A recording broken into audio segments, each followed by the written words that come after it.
आ जाओ सभी लोग। आज पढ़ने जा रहे हैं फ्लूइड मैकेनिक्स। फ्लूइड मैकेनिक्स के बारे में थोड़ा समझने के लिए हम दो शब्दों को मेल से ये फ्लूइड मैकेनिक्स बनाए। फ्लूइड का मतलब अलग से समझेंगे, मैकेनिक्स का मतलब हम लोग अलग से समझेंगे। मैकेनिक्स का मतलब न्यूटोनियन मैकेनिक्स से ही रिलेट करके यहाँ पर समझेंगे। चलो स्टार्ट करते हैं। Any substance which can flow is called fluid.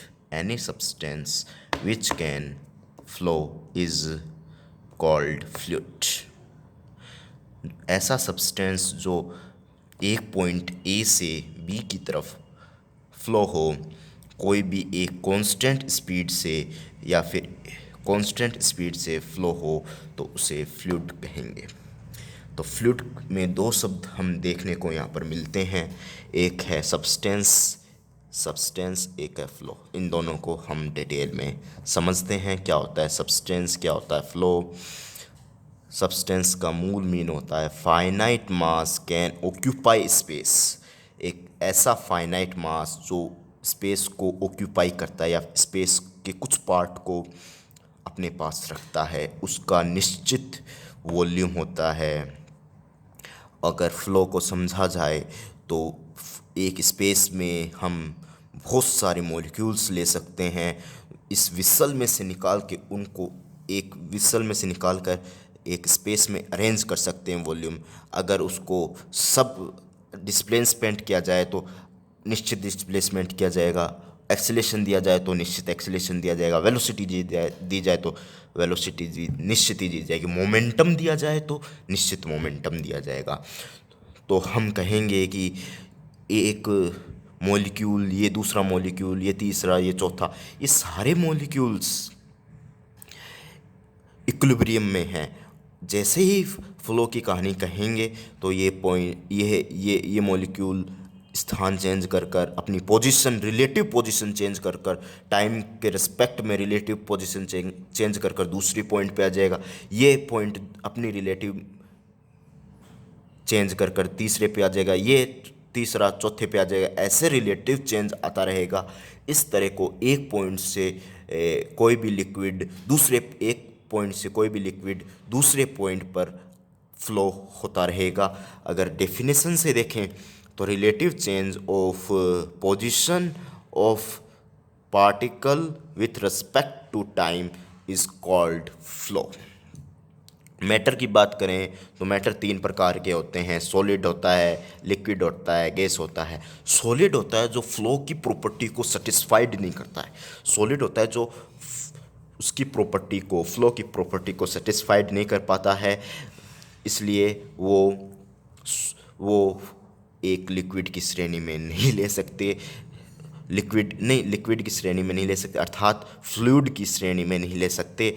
Liquid और गैस इस प्रॉपर्टी को, फ्लो की इस प्रॉपर्टी को सेटिस्फाइड करते हैं, तो इसे हम लिक्विड और गैस को फ्लूइड की श्रेणी में ले सकते हैं। ओके, फ्लूइड की कुछ हम प्रॉपर्टी को समझते हैं। इसका निश्चित मास होगा, एक इसका निश्चित मास होगा। Does not have any curtain shape, इसकी कोई वैसे शेप नहीं होती है। जिस शेप में इसे ढाला जाता है उस शेप को ये ग्रहण कर लेता है या एक्सेप्ट कर लेता है। जैसे हम फोर्स लगाएं, कोई भी विसल पे यहाँ पर फोर्स लगाया जाए, कोई भी विसल पे यहाँ पर फोर्स लगाया जाए तो वो टिल्ड होकर एक पॉइंट से दूसरे पॉइंट पर, एक पॉइंट यहाँ ले लिया जाए, आखिरी पॉइंट जहाँ से ये टिल्ड करने पर ग्रेविटेशन के कारण ये फ्लूइड नीचे की तरफ फ्लो होगा, तो ये पॉइंट देखा जाए, ये पॉइंट देखा जाए तो यहाँ पर इन फ्लूइड के कुछ मॉलिक्यूल्स का रिलेटिव चेंज हो रहा है पोजीशन में टाइम के साथ में, जो बी पॉइंट पर रिच कर रहे हैं, बी पॉइंट पर रिच कर रहे हैं। इस तरह के फ्लो को हम फ्लूइड कहेंगे। और इनका खुद का वेट होता है, which can flow under its own wait. ये खुद के वेट के कारण फ्लो होते हैं, जबकि खुद के वेट के कारण सॉलिड होते हैं वो फ्लो नहीं हो पाते हैं। खुद के वेट के कारण ये सॉलिड फ्लो नहीं हो पाते हैं। अगर मैकेनिक्स की स्टडी की जाए तो न्यूटोनियन मैकेनिक्स की स्टडी में इसको शामिल करेंगे, जहाँ हम फोर्स की बात करेंगे, फोर्स के एप्लीकेशन की बात करेंगे, फोर्स की डायरेक्शन की बात करेंगे, जिस डायरेक्शन में किसी भी बॉडी पर फोर्स लगाए तो उसकी वेलोसिटी की बात करेंगे, डिस्प्लेसमेंट की बात करेंगे, एक्सेलेरेशन की बात करेंगे। और थोड़ा आगे बढ़ें तो it's can study of force and force of effect of force की स्टडी करेंगे। फ्लूइड मैकेनिक्स को दो प्रकार से समझ सकते हैं, जब फ्लूइड मोशन में होगा तो फ्लूइड डायनामिक्स, जब फ्लूइड रेस्ट में होगा तो फ्लूइड स्टैटिक्स से इसको समझ सकते हैं। इनकी कुछ अप्रोच लेंगे, माइक्रोस्कोपिक अप्रोच, मैक्रोस्कोपिक अप्रोच, दो प्रकार की अप्रोच लेते हैं यहाँ पर। दो प्रकार की अप्रोच से इसको समझते हैं हम, ये क्या होती है दोनों अप्रोच। इसको समझने के लिए हम कुछ डायग्राम से इसको समझते हैं। यहाँ देखते हैं कुछ, यहाँ पर आपके पास डायग्राम रिप्रेजेंट हैं। ये कोई इक्विलिब्रियम में लिक्विड है या जो भी है, उसको जूम कर यहाँ पर लाया और जूम करके उसके मॉलिक्यूल्स की स्टडी किया जाए तो इन दोनों मॉलिक्यूल्स के बीच में जो डिस्टेंस है उसे वॉइड कहेंगे, VOIDES, वॉइड्स कहेंगे। इन वॉइड्स में क्या होगा, वॉइड्स का वॉल्यूम होगा पूरे स्पेस के वॉल्यूम से कम होगा, तो वॉइड्स के वॉल्यूम को नेग्लिजिबल माना जा सकता है। तो यहाँ पर हम कहेंगे there are no voids between the molecules, यानी कंटिन्यूस डिस्ट्रीब्यूशन ऑफ मास। यहाँ पर माइक्रोस्कोपिक अप्रोच में फ्लूइड को स्टडी करने के लिए हम कंटिन्यूस डिस्ट्रीब्यूशन ऑफ मास की स्टडी करेंगे। There are no voids between the molecules, there are no voids between the molecules की हम यहाँ पर स्टडी करेंगे। आगे हम थोड़ा सा बढ़ें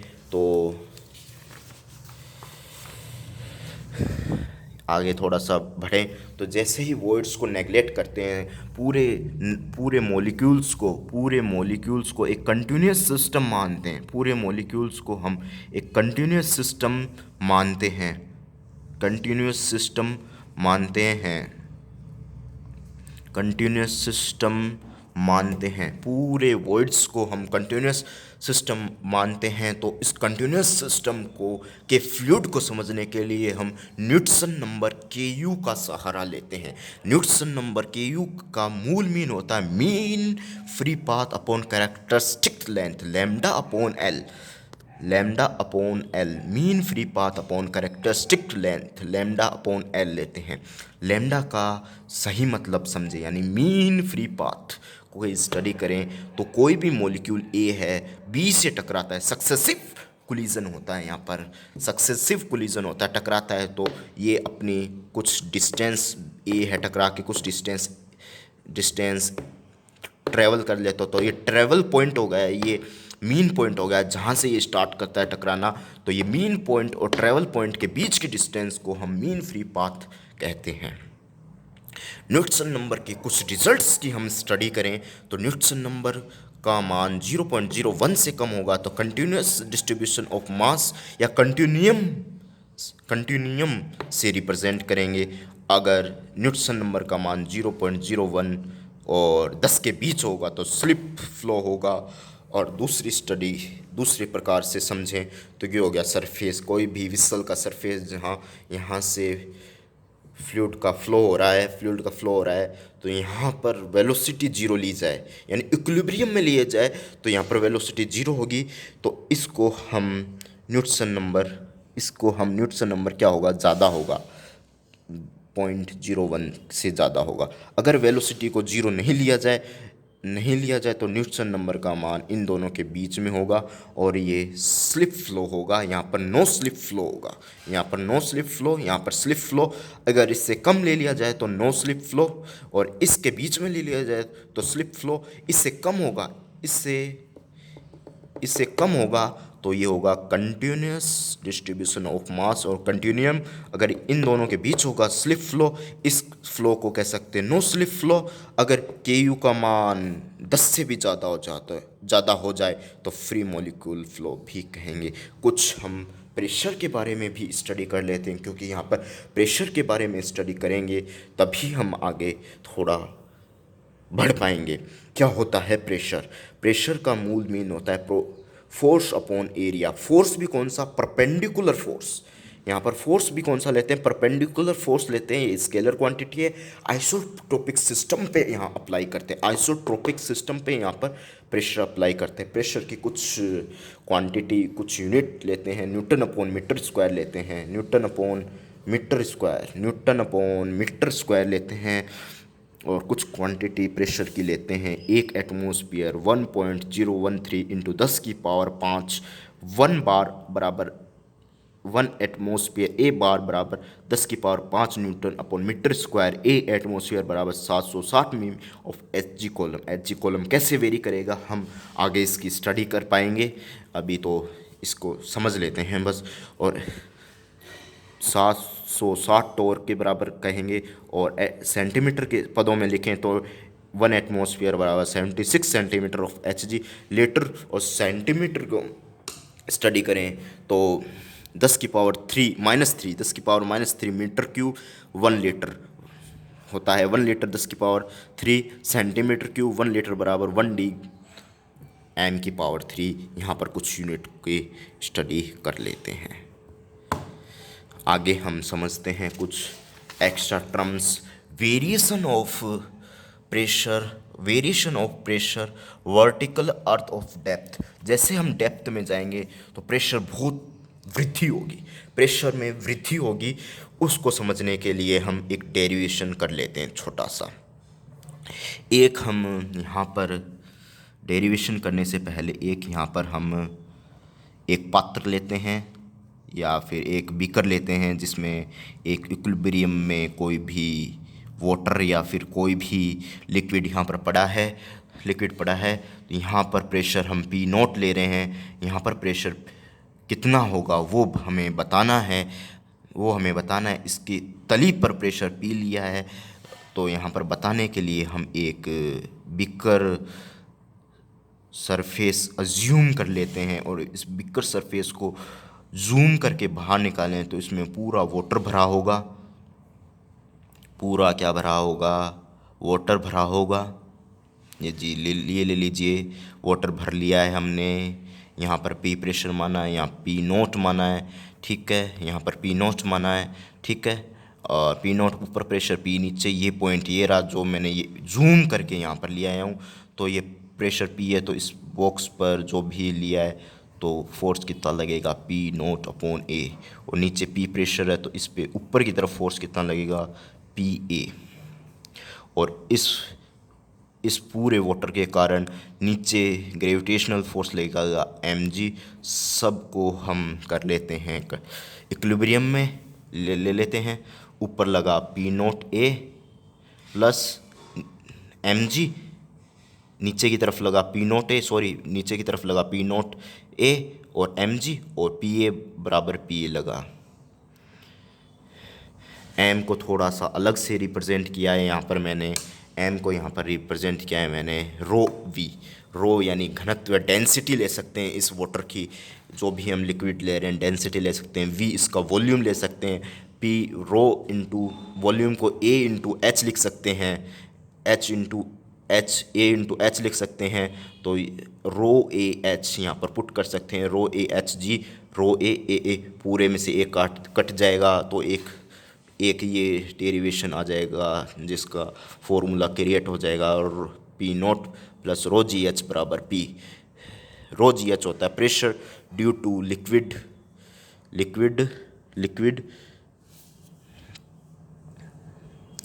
ऑफ द हाइट एच।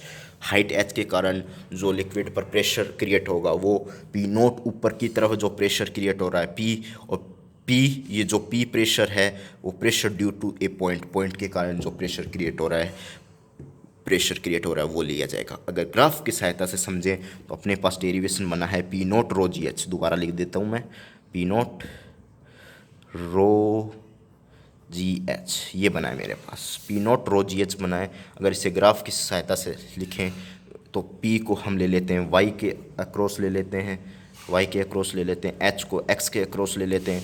तो P बराबर पी नोट रो जी एक्स, तो H को तो ले लिया एक्स के अक्रॉस, वाई को ले लिया पी के अक्रॉस, पी नोट हो गया सी, और रो जी हो गया एम यानी स्लोप। तो रो ये हो जाएगा सी के बराबर, ये हो गया सी के बराबर, ये टेन थीटा हो गया स्लोप रो जी, और ये एक सीधी लाइन आ गई, क्योंकि एक सरल रेखीय की इक्वेशन यही होती है y बराबर एम एक्स प्लस सी। तो यहाँ पर tan theta rho G H आ जाएगा। अगर ये एक ग्राफ से इसको समझ सकते हैं। दूसरा, अगर फ्लूइड को लिया जाए, यहाँ पर पूरा भर दिया जाए तो P1 प्रेशर ले लिया जाए, P2 प्रेशर ले लिया जाए, तो इसको समझने के लिए P2 बराबर P1 rho G H, P2 minus P1 rho G H delta P rho G H, कई किताबों में ऐसा लिखा होता है, कई किताबों में कुछ डिफरेंस लिखा होता है। ये कहता है कि y के बढ़ने से h की जगह ये ले लेता है, y कभी ले लेता है y के बढ़ने से थोड़ा सा dy बढ़ाए, y के बढ़ने से थोड़ा सा dy बढ़ाए, और जैसे ही प्रेशर ऊपर की तरफ, जैसे ही हम बढ़ रहे हैं ऊपर की तरफ, जैसे ही हाइट बढ़ेंगे, जैसे ही बढ़ेंगे तो प्रेशर क्या होगा, कम हो जाएगा, प्रेशर कम हो जाएगा। नीचे प्रेशर ज़्यादा होता है, ऊपर प्रेशर कम होता है, तो ऊपर प्रेशर कम हो जाएगा, dp क्या हो जाएगा, कम हो जाएगा, और y के बढ़ने पर dy भी क्या हो जाएगा, बढ़ जाएगा। यहाँ पर माइनस का चिन्ह ले लेते हैं और फिर समाकलन कर लेते हैं, फिर ऐसा ही फॉर्मूला क्रिएट हो जाएगा, बाद में ऐसा ही फॉर्मूला क्रिएट हो जाएगा। सब किताबों की अलग पहचान है, हम सब किताबों की अलग अलग तरीके से समझते हैं हमारा। ठीक है, ओके, आज के लिए इतना काफ़ी है। हमारा यूट्यूब चैनल कुछ ही समय में क्रिएट करेंगे और वहाँ पर अच्छे अच्छे वीडियो आपको ज़रूर मिलेंगे। हमारे यूट्यूब चैनल फिजिक्स कॉर्नर को सब्सक्राइब करें, शेयर करें, लाइक करें। धन्यवाद।